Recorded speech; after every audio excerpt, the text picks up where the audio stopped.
NWSL Semi-Finals takes center stage. What a moment this could be. And the header, what a goal! Slid across and the flick on from Cantore. And it's a gift on Saturday. And the Spirits are back in the NWSL Semi-Finals. I did my job and we're through to another round. Driven up off the post and in. Moultrie with the shot, oh my! It's by the double team. 1-0 Portland! NWSL semi-finalists again! This stadium, these fans are absolutely unreal. Here's Marta, and it comes across and it goes in! Kick it! It goes! The title defense continues on to the semi-finals. We love it. Keep doubting us. You did it last year and look what happened. It's there! It's there! Howell fires in up, posted in! To the box shot, and the crossbar in! Gotham gets the job done! Underdog my ass. Like, we're not an underdog. And now we're ready to fire and go into the next round. So here is just a reminder of how things stand coming into today. The Washington Spirit outlasted the playoff debutants, racing Louisville in penalties, while Portland, they found an extra time winner against San Diego. And then on the other side, Gotham, who upset the Shield winners KC Current, face the defending champions Orlando Pride tomorrow at 3 o'clock Eastern.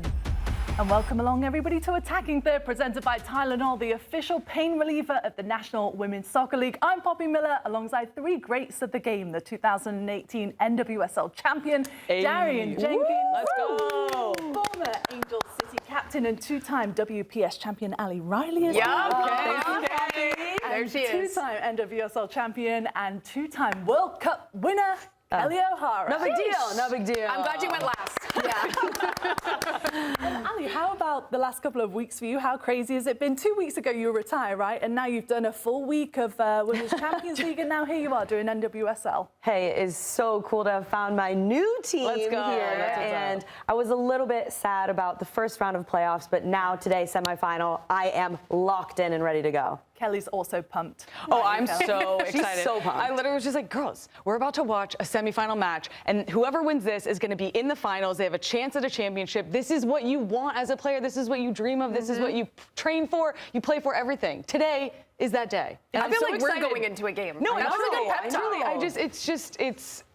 That's why we play the game, you know, and why we watch, because we have no idea what's about to happen, and it's going to be pure entertainment. Is this what you were like in the changing room? I was actually doing all the team talking. Well, no, I was at times chill. Okay. I think, because I had to stay calm so that once the whistle blew, I had all of my energy ready. I couldn't expend too much in the locker room, or I would have been out there and dead after 15 minutes. That's what happens when you get older. You gotta save energy for the game. Yes. Darian, you've of course won the championship before. How crazy as well to have the last four teams all winners in the last 4 seasons that are left in this competition. Isn't that crazy? I think it's an incredible stat for the NWSL. It's an incredible stat, and it shows the teams that I think invest well, invest in their players, have the culture to bring championships and fight going into playoffs, especially all the overtime we had in the previous round.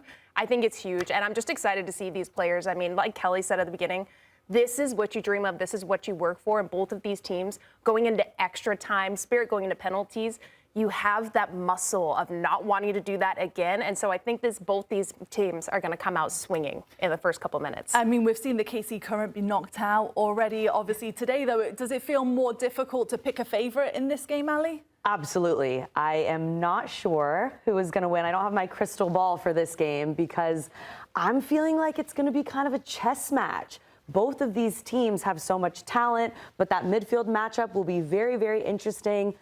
I really don't know. Do you feel the same, Kelley? I do think it's going to be a chess match. I think they split or they tied throughout the season. They each won a match at home. Okay, they each won a match at home. So, but Spirit have never lost at Audi Field during the playoff, and Rowdy Audi turns up for them, and I just think that's their 12th man. And I think that this atmosphere today at home for Spirit will be the factor that gets them into the final. And it's sold out. We know that. It's sold out. But I don't know, Portland's used that motivation all season long of being written off, of being the team that people aren't looking at as being into the playoffs. They were third coming in. True. And that was unexpected. I would say most people... Unexpected, but they never doubted themselves. So I don't know. They've each got a different type of swagger going into this game. Yes. That's like Sam Coffey says, open. why not us? You know, that's Right? what they're feeling. So true. Well, obviously, kickoff is at 12 o'clock Eastern. The team news is in. Should we have a look at it? Let's start with the home side, shall we? The Washington Spirit, who, as we said, have got a perfect record in the playoffs at home, and they're looking to continue that today. Yeah, and I think that big names are Hirschfeld and Mecchione because of their mentality. Yep. Hirschfeld last year in the semifinal match at home scored an extra time winner. I think that these two players will be engines in terms of their mentality. But then what I'm really looking at is Kouassi on the front line. Yep. To me, she was player of the match last game. I felt like she generated all of their offense, playing off of Kentori, playing off of Monday, Bethune coming forward, being creative like she always is. So this is a very strong lineup. Notable absences in the starting 11. Obviously, Trinity Rodman on the bench. She is available. Will we see her feature? We're not sure. Another one is Carl, unfortunately injured, so Wiesner steps in that left back position. But this is a very strong lineup for Spirit, and one that this team, this 11, know how to win. Oh, yeah. We'll talk more about the Spirit's injuries and, unfortunately, the absences coming into today in just a second. But Portland Thorns, Darian, they look like this today. Yeah, Portland Thorns coming out strong at Rowdy Audi. I love this backline. Reyes going to be looking to get forward, but it's this midfield. We talked about it a little bit between Coffey, Moultrie, Fleming. They've just gelled. They've found they're constant with each other. They know their roles. And then up top, Raylan Turner. She loves to score in playoffs. She's got their goal last year against Gotham. She got their one against San Diego. I'm looking at that combination between her and Olivia Moultrie and how they're going to break them down. And it's interesting. We have heard from Rob Gale. We heard from Sam Coffey yesterday. Also Olivia Moultrie. There's this similar sentiment that they have something to prove, that people don't know what's been going on in their training environment, that they're really prepared for this. No one believes they're going to do it, and that's been fueling them. And their culture is all about joy. And I really, really like that. They are so happy to be in this game, and they want to take it all the way. And they want to upset the home side today, don't they? In front of over 19,000 fans expected today at Audi Field. Goalkeeper Aubrey Kingsbury's penalty shootout heroics lifted Washington into the semi-finals. We're going to hear from her and dive deeper into the Spirit in just a second.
Welcome back, everybody. Well, no goalkeeper in NWSL history has saved more penalty shootout attempts than Aubrey Kingsbury, who stopped 9 of them in her career. And our very own Claudia Pagan had the chance to catch up with the Player of the Week ahead of today's match.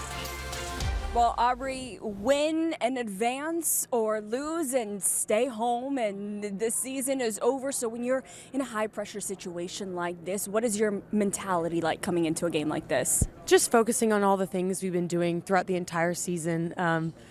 Just another game, obviously massive implications, but it's more of the process, everything we've been working on and the identity we've formed. So just sticking true to that and executing today. Now, one thing that we talked about yesterday was 5 out of 5 home playoff games for you. They have gone into extra time, so that is a lot to think about. But preparing for a potential situation like that and potentially going into a PK shootout, I mean, how confident are you if it does get down to that type of situation?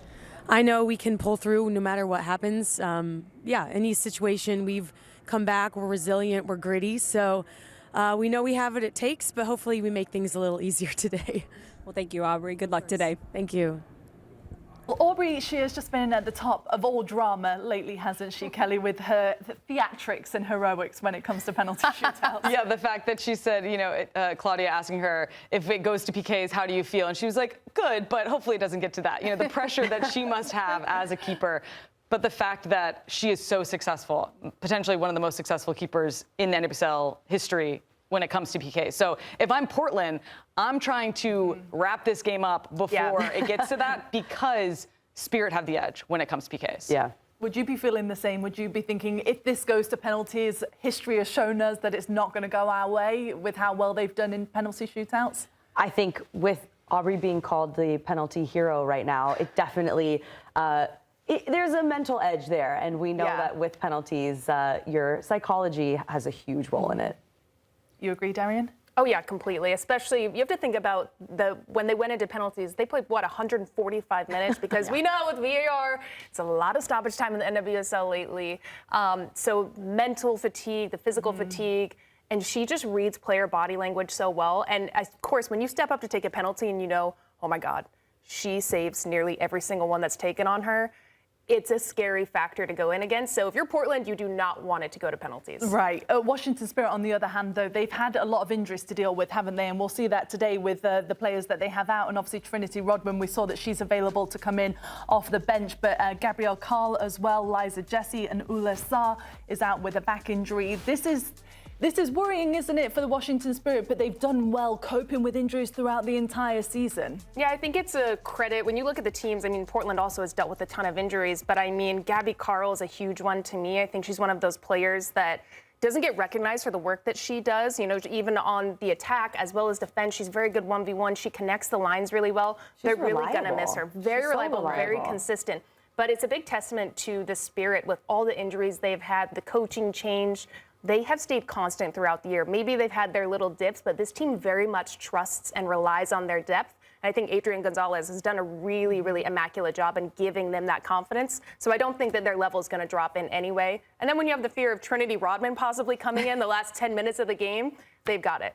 And they've had to deal without her, before this season as well, with her coming back and, in and out of the lineup due to injury. So it's not like this is the first time where they're relying on her from the bench. Yeah, I also want to add that last playoff run, they were missing Croy Bethune. Having her back in, the way she connects that front three is so good. And so having her, I think she'll be ready to make it to the final and show what she can do on the biggest stage of this league. The other big headline, Kelley, is that it could be Trinity Rodman's potential last match at home at Audi Field for the Washington Spirit, potentially the last match in the NWSL for a while for her, because we know that she's a free agent come the end of the season. I mean, the possibilities are large, aren't they, for her, because she has so much opportunity because of the kind of player that she is. If you were in her shoes, what would you think her future looks like? Would you be tempted to go to Europe, or would you be looking to stay in the NWSL? So if I'm Trinity Rodman, what am I doing? Your hair's purple. Right, What's the vibe? exactly. Dude, I wonder if I could rock that. Probably not. She rocks it very well.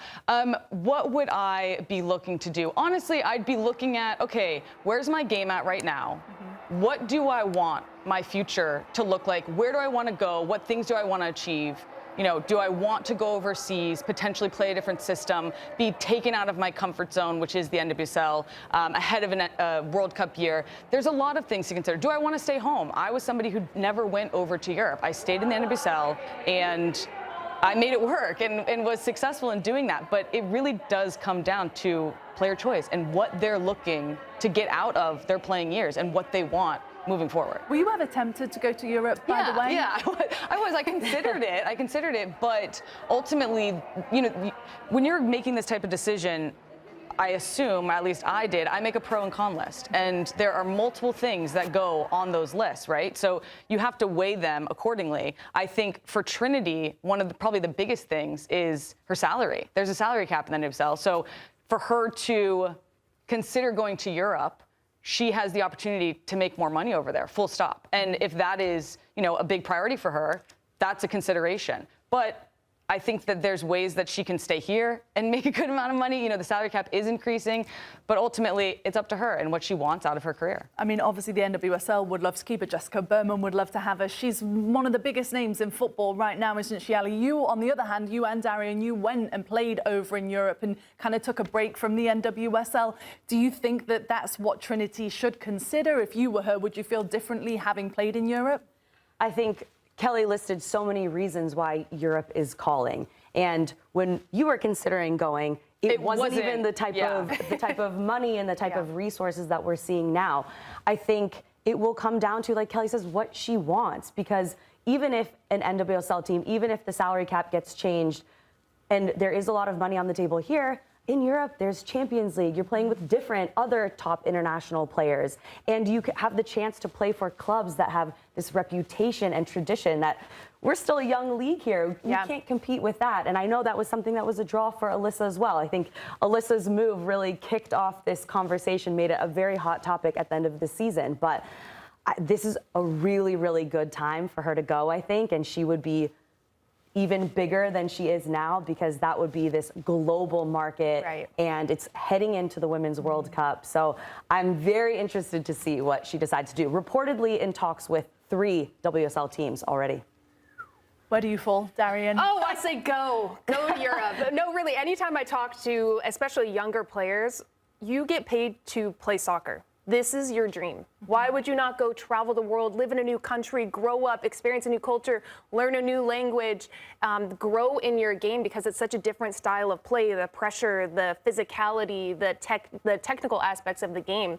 It's just going to make her that much better of a player. So even if it's not right now, I say she needs to go over to Europe and just spread your wings. Try it out. Why not? I think it's also interesting because, Kelley, obviously when you were playing in the NWSL, a big factor of that was the US women's national team, and that was something that if you were in the NWSL was a better path to the team, right? It was easier, right? Because of the connection between NWSL and US Soccer early in the league's formation. And it wasn't, you weren't able to be released as often or when necessary for the national team back when I played if you were playing overseas. It wasn't a guarantee. Did that play a factor for you at the time? Yeah, I would say so. Yeah. I would say so. I mean, Trinity Rodman, she's obviously is she the face of the NWSL, would you say? 100%. Yes, 100%. Yeah. Would she be the face of the WSL if she was to go overseas? I think she'd be one of them. 100%. Yeah. She would have as big a personality, and her growing would maybe even grow. I don't know more. if the WSL could handle her. I think you felt like her going over there. Yeah, I think that she would definitely be a face. Whatever league she's in, she will be a face or not, or if not the face of that league, wherever she's playing. 100%. She has so much flair, doesn't she, and so much personality, and I feel like she relates to the younger generation so much, and what she's able to do. Even we were saying, if you're not a fan of football, you know who Trinity Rodman is. Yeah, I think what makes her so special and also elevates her star power is she genuinely shows up as herself. Yeah. Like in media, in interviews. We were talking the other day. I was like, please never get media trained. Like, we love the live reactions. I'm media trained. I'm just myself. She told me that after she saw that. That's incredible. I never changed. But I love that because I think a lot of players, I think especially when we were playing, you're told to be very, very, quiet, not say anything that could be spliced anyway. I love that she shows her personality, and I think no matter what league or what team she's playing in, she would be absolutely that. I think she's also a culture trendsetter. She showed up in purple hair today. Yeah. She started the pink box braids. You know how many little girls had pink box braids after that? I just love what she does, and I think she's going to push this sport forward, whether it's here, whether it's overseas. She's already a global star, and she's just going to keep progressing. Do you think if for the NWSL, how much do they need to keep her on the other side, Kelley? Because obviously she is the face of the league, isn't she? If she leaves, and obviously we've seen a couple of players go overseas to England, to the WSL, and to Europe's top 5 leagues that are playing in the Champions League. How much pressure is on the league to keep her? I know for a fact that NWSL does not want to lose her. Yeah. Like, across the board, they don't want to lose Trinity Rodman. But, if she does go, the NWSL, we have stars coming over from Europe into this league. So, again, I just go back to it is player preference. It is player choice. And up-and-coming stars.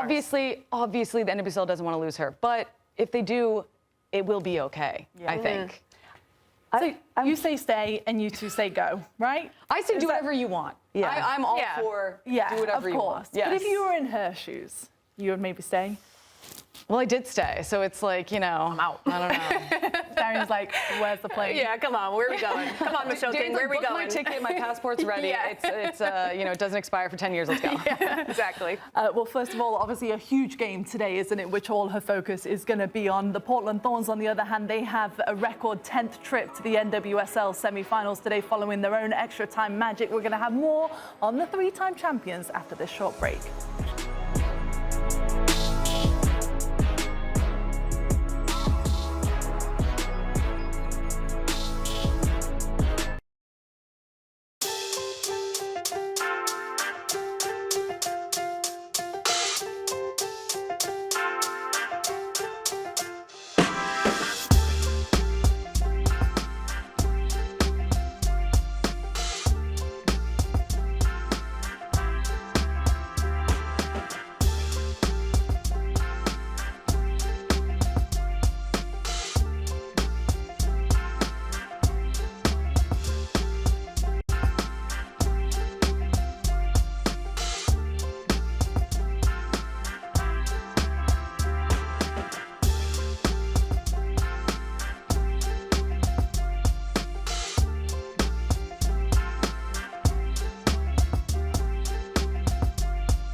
Welcome back, everybody. Well, in 2022, the Portland Thorns lifted their record 3rd NWSL championship on this pitch at Audi Field. The then rookie Sam Coffey started and played the full match, while Olivia Moultrie, who was just 16 at the time, came on as a late match substitute. And now both players are set to play a pivotal role, aren't they, in Portland's midfield, which has been so impressive this season, Ali. Truly, I think they are the midfield that most teams would be focused on when looking at how to beat them, how to be successful, how do we avoid them from getting joy. And those three, with Fleming, Coffey, and Moultrie, are just getting better as the season goes on. I think they found a flow, they found a rhythm. Jessie Fleming was telling us yesterday how much she enjoys playing with the other two. And so I think they have to feel pretty confident going into this. Olivia Moultrie, nominated for Midfielder of the Year. Surprised to see Sam Coffey not on there. What do you think, Darian? With Sam Coffey, it's so tough because, Rob Gill pointed out she had kind of a quiet start of the season, and then they've really excelled in this latter half of the season. But Sam Coffey does the work that doesn't show up on the stat sheets. She's the one going into tackles, winning the ball, making the crisp passes, maintaining possession for the team, and she's a true leader. And then when you see her bombing forward to get into the 18, she might even come and score a goal. But I think, looking at this team at the beginning of the year, you thought, That's a lot of midfielders. That is a lot of midfielders and a lot of players injured. This team has been so resilient in finding the right chemistry to come out, and we've seen Olivia Moultrie come to life in the second half. Jessie Fleming is playing some of her best football she's played in the NWSL so far, and Sam Coffey's just incredible. So I do think you're right. This is the team that's really difficult to break down in the midfield, and they're very confident to prove everybody wrong today. Yeah, I agree. I think, we just showed those stats of Coffey and Moultrie, and a lot of people were surprised that Coffey wasn't part of the midfielder. Yeah, midfielder of the, similar to an Emily Sonnet snub in the Defender of the Year. But it's like it happens. But come on, guys, we got to get this right. but Sam, I think she might not have the stats that show up along the line, right? But you touched on it, Darian. Her leadership. She, I think, is the mentality that this team needs to make it to the final. After the quarterfinal match, she was the one in the huddle yelling, "Why not us?" Getting her team hype. So she is that type of player, a leader, but then also on the field executing as she needs to. Gave me chills. Well, obviously, Olivia Moultrie, a big part of that as well. Claudia Pagan had the chance to catch up with her. Let's listen in. So your teammate, Mackenzie Arnold, spoke about how this is actually one of the best locker rooms that she's ever gotten to be a part of. So I'm interested to know from your perspective how the team relationship has really been built throughout this season. Yeah, I mean, I feel like we've all touched on it at some point during the year. Like, genuinely, we can't get enough of each other. We're hanging out, obviously at practice, but away from practice, we're always around each other. And genuinely, like, the vibes of this group, like, everyone is just authentically who they are. And we have just really come together, I think, from the outside world, feeling like we weren't going to be good enough and just kind of taking that and being like, why not, And I feel like that's helped us on the field, but also just the personalities of this group. Like, we've just meshed really well, and I've loved this team so much, so. Now, on top of that being such a huge talking point that I hear from all of you guys, yourself included, a big thing that I also hear is how important your home fan base is. Now, you guys are obviously on the road, so where do you really have to dig deep when you're playing such an important game on the road? Honestly, like, for me, energy is energy. Like, obviously, Providence Park is something special, but, like, I want the game to be loud no matter where we're playing, and I think we can feed off any energy that there is, whether it be home or away. And I just want everyone to really soak in the moment. Like, it's an NWSL semi-final, and I feel like that the adrenaline and the energy of this crowd, like, why not? And, I mean, there's nothing better than silencing a crowd of somebody else's home team, so. Well, hey, we could keep going back and forth, but you got a game to get to, so thank you so much and good luck today. Yeah, thank you so much. Appreciate it. So true. You can feel the energy, can you, that comes from her. I'm even more excited now. We were all like this the whole time. Yeah, she's going to smash it today. Look at her. I think you really believe as well, because obviously we see a lot of teams say, oh, we're so close off the pitch. But when she says it and when she talks about them hanging out and being a real unit, you really believe that they are like that off the pitch too, right? Yeah, absolutely. I think that you can tell that they really enjoy each other, and that is a secret sauce for a successful team, for a championship team. You don't have to be best friends with everybody, but you got to get along. You got to enjoy each other's company because you spend so much time together. And I think that, again, like, seeing her talk about it, you believe it. 100%. And I love that she talks about energy, that they're willing to feed off whatever energy they get. And let's not forget, they did win a championship at Audi Field. Yes. Those fans were obviously more neutral. But I think when she talks about energy and what that will take, the hustle, and you see Portland, how they hustle for each other, not just the midfield three, but Raylan Turner coming back as the forward, making a stop inside the box. And I think when you have that camaraderie, that secret sauce, you're willing to really, really go to war with each other. And I think they have that. Yeah, they're going to need it. They're going to need it. But on top of that, Portland Thorns have a legacy in this league. I was like, are you going to say it or am I going to say it? Someone's going to talk about this. No, they have a legacy in this league. And even though Olivia Moultrie only came in for minutes when they won, this team has players, Christine Sinclair, Becky Sauerbrunn, Tobin Heath, Lindsay Heaps, players that have led this team, the NWSL, frankly, and just galvanized what leadership means, what success means. So they have a lot of history that they can build on, despite being a very young squad. That's in your back pocket going into this match. Absolutely. They have a huge opportunity today, don't they? And we're just minutes away from kickoff now from the nation's capital. Just a reminder, this match is on Broadcast CBS and streaming for you on Paramount Plus as well. So head over for the first half with Chris Whittingham and Laurie Lindsay. Enjoy, everybody. We'll see you at halftime.